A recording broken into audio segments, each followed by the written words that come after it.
In an In the Know Zone article, 60% of marijuana-using students reported forgetting what a conversation was about before the conversation had ended. This startling statistic displays the shocking results that marijuana can cause. The THC in marijuana is the biggest cause of effect. THC, also known as delta-9-tetrahydrocannabinol, is absorbed through the lungs and then leaks into the blood flow and causes damage to the brain. In order to understand the harmful nature of THC, or medical marijuana, it is important to evaluate the statistics, the true testimony, and side effects of this hazardous drug. Marijuana is the most frequently used illegal drug in the United States. There's 50% more of the chemical benzopyrene in it than there is in cigarettes. There's also 5 times as much tar, and 5 joints a week is equal to 1 pack a day. While there are some good reasons to use marijuana medically, it is not the best thing that can be done. It can be used for eye problems, and it can help treat pain and anxiety, but it also has more bad things than good. David Jeffrey lost his arm in a logging accident. He had heard of somebody that used medical marijuana to relieve their pain.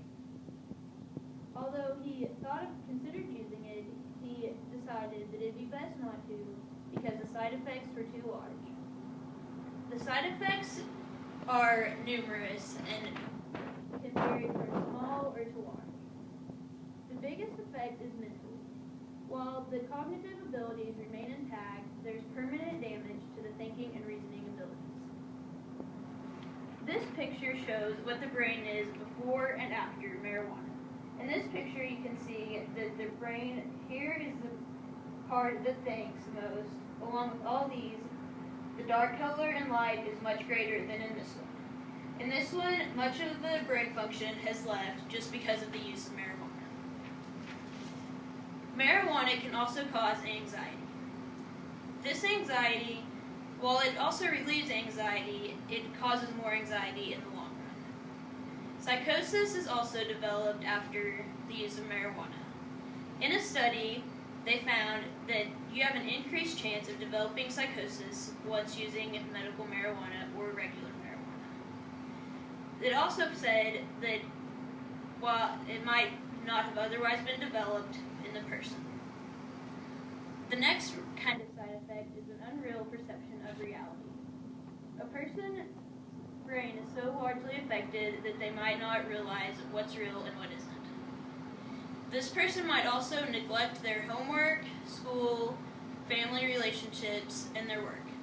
The motivational level has also been known to go down.